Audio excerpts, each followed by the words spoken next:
Kashmir state లో చినార్ ట్రీని geo tagging చేశారు. జమ్మూ కాశ్మీర్ రాష్ట్రంగా ఉన్నప్పుడు చినార్ ట్రీ వాళ్ళ స్టేట్ ట్రీ అన్నమాట. ఆ తర్వాత మనం గమనిస్తే ఇంతకు ముందు చినార్ చెట్ల సంఖ్య కాశ్మీర్ లో 40,000 50,000 ఉండేది. ఇప్పుడు రాను రాను ఆ చెట్ల సంఖ్య తగ్గిపోతుందన్నమాట. చినార్ చెట్లు అనేవి అక్కడ చాలా పాపులర్. దాని టింబర్ కోసం, దాని లీవ్స్ కోసం ఇలా రకరకాలుగా దాన్ని కట్ చేస్తా ఉంటారు. మనం యాక్చువల్ గా కాశ్మీర్ స్టేట్ లో చినార్ చెట్టు ప్రైవేట్ గా మన ఇంట్లో పెంచుకున్నా దాన్ని నరికి వేస్తే అది క్రైమ్ అన్నమాట.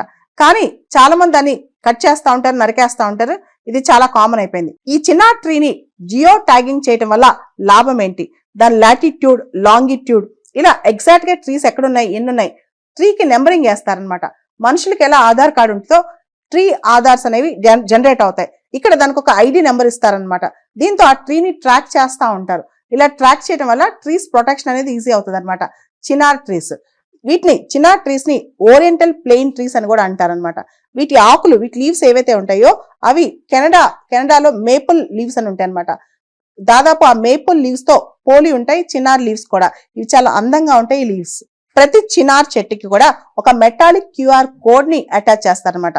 దానిలో ఆ చెట్టు ఏజ్, దాని లాటిట్యూడ్, దాని లాంగిట్యూడ్, దాని విడ్త్, దాని ఏజ్, ఇలా రకరకాల అంశాలు 25 వెరైటీ ఆఫ్ ఇన్ఫర్మేషన్, అంటే 25 రకాల ఇన్ఫర్మేషన్ ఆ చెట్టు గురించి దానిలో ఉంటుంది అనమాట. సో ఈ మెటాలిక్ క్యూఆర్ కోడ్ వల్ల చాలా లాభం ఉంటుంది అనమాట.